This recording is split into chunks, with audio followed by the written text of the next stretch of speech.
دریا نیلم کے بارے میں دلچسپ حقائق۔ دریا نیلم ہمارے سیاح پر کہیں بھی سب سے زیادہ مشہور دریاؤں سے ایک ہے، اور یہ صحیح ہے اگرچہ آس پاس رہنے والے لوگ اور جنگلات حیات کے لیے تمام دریا اہم ہے، لیکن نیلم خاص طور پر بہت بڑا ہے، لفظی اور علاماتی طور پر۔ نمبر 1، یہ زمین کا سب سے لمبا دریا ہے۔ دریا نیلم افریقہ کے اعظم جھیلوں سے صحرا کے ریگستان سے ہوتے ہوئے بحر روم میں حالی ہونے سے پہلے تقریباً 6650 کلومیٹر تک شمال کی طرف بہتا ہے۔ گیارم، تنزانیہ، یوگانڈا، روانڈا، برواڈا، جمہوریہ کنگو، کینیا، ایتھوپیا، آرڈیا، جنوبی سوڈان اور مصر سے گزرتا ہوا 3 ملین مربع کلومیٹر، یہ افریقہ براعظم کا تقریباً 10% ہے۔ دریا نیل کو وسیع پیمانے پر زمین کا سب سے لمبا دریا سمجھا جاتا ہے، لیکن یہ عنوان اتنا آسان نہیں ہے جتنا لگتا ہے۔ صرف پیمائش کے علاوہ اس کا انحصار اس بات سے بھی ہے کہ ہم فیصلہ کیسے کرتے ہیں کہ ہر ایک کہاں سے شروع ہوتا ہے اور کہاں ختم ہوتا ہے، جو بڑے پیچیدہ دریا نظام میں مشکل ہو سکتا ہے۔ سائنسدانوں کی نظام سب سے طویل مسئلہ چینل کی طرف سے جاتا ہے، لیکن یہ بھی ابہام کے لیے جگہ چھوڑ سکتا ہے۔ مثال کے طور پر دریا نیل دریا ایمیزون سے قدیم لمبا ہے، اور 2007 میں برازیل کے سائنسدانوں کی ایک ٹیم نے اعلان کیا تھا کہ انہوں نے ایمیزون کی پیمائش کی ہے اور اسے 6800 کلومیٹر لمبا پایا ہے۔ اس طرح نیلم کو ختم کر دیا گیا ہے۔ ان کا مطالعہ شائع نہیں کیا گیا تھا، اگرچہ اور بہت سے سائنسدانوں کو اس کے طریقے کے بارے میں شکوک و شبہات ہے۔ اقوام متحدہ کے ذریعے سے گزربیک بھی عام طور پر دنیا کا سب سے لمبا دریا قرار دیا جاتا ہے، حالانکہ ایمیزون میں جم کے لفظ سے دنیا کا سب سے بڑا دریا بھی شامل ہے، کیونکہ اس میں زمین کی مٹی پانی کا تقریباً 20% حصہ ہے۔ نمبر 2، ایک سے زیادہ لوئر نیل۔ تاریخی طور پر گرما میں سیلاب آتا ہے، جس نے ابتدائی مصر کو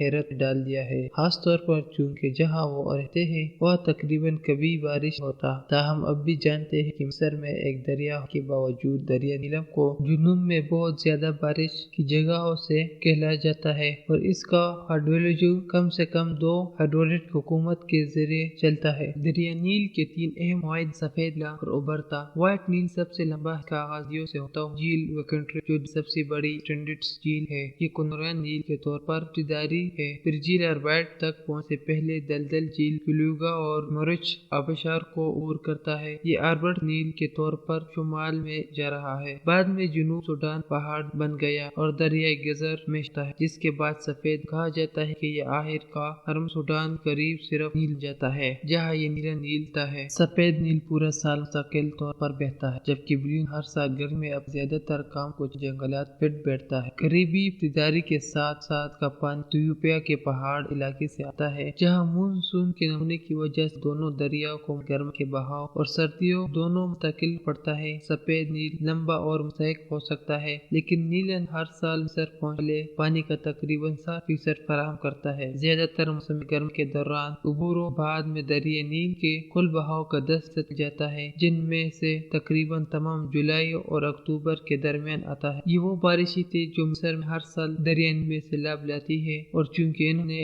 ایتھوپیا سے باہر جاتے ہوئے بیلاسٹ لاوا کو ختم کر دیا تھا، لہٰذا ان کا پانی خاص طور پر نتیجتاً کے طور پر قیمتی ثابت ہوا۔ نمبر 3، لوگوں نے اس کی ماہ کی تلاش صدیوں صرف کی۔ قدیم مصر دریا نیل کو اپنی زندگی کا ذریعہ سمجھتے، لیکن یہ لمحے اسرار میں ڈوبے ہوتا، یہ صدیوں تک بھی جاری رہے گا کہ محاورات بار بار اس کا محاذہ تلاش کرنے میں ناکام ہے۔ مصر اور کو اکثر سوڈان، جو اب جنوب سوڈان میں ہے، نامحت نام کام بتایا دیا تھا، جہاں دریا نیل کے ایک وسیع دلدل بتاتے ہیں۔ اس نے دریا نیل کو اصرار کرنے کا نام کھلایا، اور یہ وجہ ہے کہ کل صلبی یونانی اور رومی آرٹ نے کبھی کبھی اس پوشیدہ چہرے دیاتو کے طور پر پیش کیا۔ نیلے نیل نے اپنے رازوں کو چھوڑ دیا اور کدسر سے اس اتفاق میں بھی تلاش کیا ہوگا۔ وائٹ نیل کا اسے تلاش کرنے کی کوششوں کے باوجود اگرچہ اسے کہیں زیادہ مہم ثابت ہوا، بشمول ایکسپلورر ڈیوڈ لانگ سٹون کے ذریعے، جیسے 1871 میں ویلش صحافی ہیرین مورنٹن سٹینڈرڈ نے ایک مہم سے بچنا تھا۔ مشہور اقتباس کے ذریعے ڈاکٹر لیونگ سٹون، مجھے لگتا ہے یورپ متلاشیوں نے حال ہی میں جھیل وکٹوریا کو دریافت کیا تھا،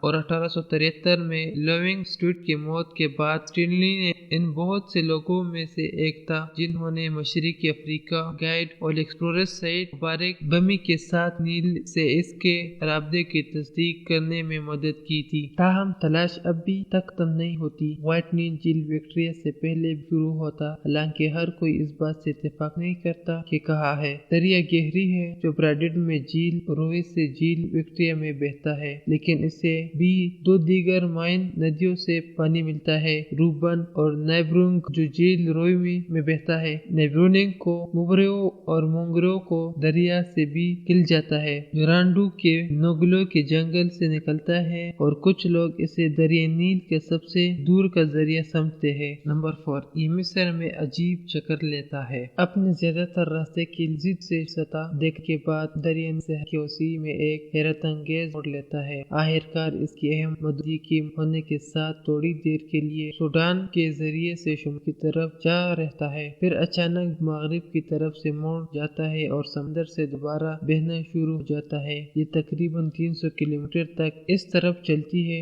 جیسے یہ مصر کے بجائے وسطی افریقہ کی طرف واپس جا رہا ہو۔ بالآخر پٹری پر واپس آ جاتی ہے۔ یقیناً اور زمین پر سب سے زیادہ مشہور اور بااثر دریا سے ایک کے طور پر مصر کو پار کرتا ہے، لیکن سب سے پہلے اتنا بڑا چکر کیوں لاتی ہے؟ گریٹ بیٹ کے نام سے جانا جاتا ہے۔ یہ متعدد خصوصیات سے ایک ہے جو ایک بہت بڑی زیر زمین چٹان کی تشکیل کی وجہ سے ہوتا ہے جسے نوبینا سویل کہا جاتا ہے۔ لاکھوں سالوں ٹیکٹونک ترقی کی طرف سے تشکیل دیا گیا، اس نے اس ڈرامائی فکر کو مجبور کیا اور اسے نیل کے موتیوں کو تشکیل کی۔ گلاسس مین یونیورسٹی آف ٹیکساس کے ایک استطاعتی جائزے کے مطابق اگر نوبینا سویل کے ذریعے نابستہ حالات ترقی نہ ہوتی، یہ پتریلی دریا کے پہلے اور تلچھٹ سے لد ہوئے نیل کی کر چلنے والی کارروائی سے تیزی سے کم کر دیا جاتا۔ نمبر 5، اس کی مٹی نے انسان تاریخ کو تشکیل دینے میں مدد۔ صحرائے زمین کا سب سے بڑا گرم صحرا ہے جو صرف دونوں قطبوں صحراؤں سے چھوٹا ہے اور اسے اس طرح تبدیل کرنا کوئٹہ کرنی ہے۔ توفیہ سے پانی کی آمد کی بلاوجود لوور نیل تاریخی طور پر موسم گرما میں سیلاب آیا ہے جس نے صحراؤں کو مٹی کو اپنی سیلاب علاقے میں بھگو دیا، لیکن پانی نے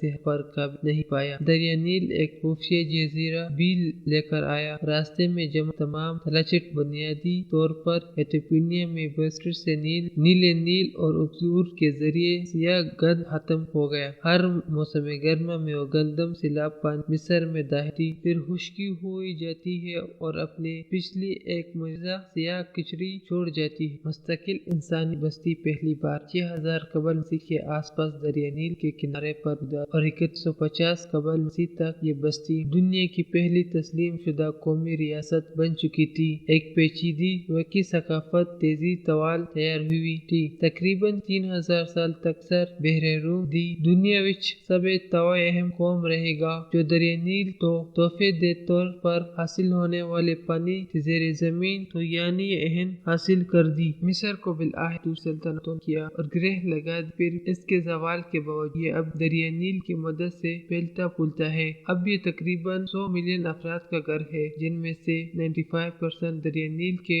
چند کلومیٹر کے اندر رہتا ہے۔ یہ افریقہ کا تیسرا سب سے زیادہ آبادی والا ملک ہے اور چونکہ یہ اپنے عروج کی دنوں کی بقولت کے ساتھ بھی ہوتا ہے جیسے اسی پیمانے پر اہم اور اچھی طور محفوظ نمی یہ قدیم ذریعوں کو ظاہر کرتا رہتا ہے اور جدید تحقیقات پر قبضہ کرتے رہتا ہے۔ نیل کے بغیر اس صحرا میں یہ سب کچھ تقریباً ناممکن تھا اور صحرا نے تہذیب کے عروج میں جو کردار ادا کیا ہے اس پر غور کرتے ہوئے نیل نے انسانی تاریخ کو اس طرح متاثر کیا جیسے کچھ دریاؤں نے کیا تھا۔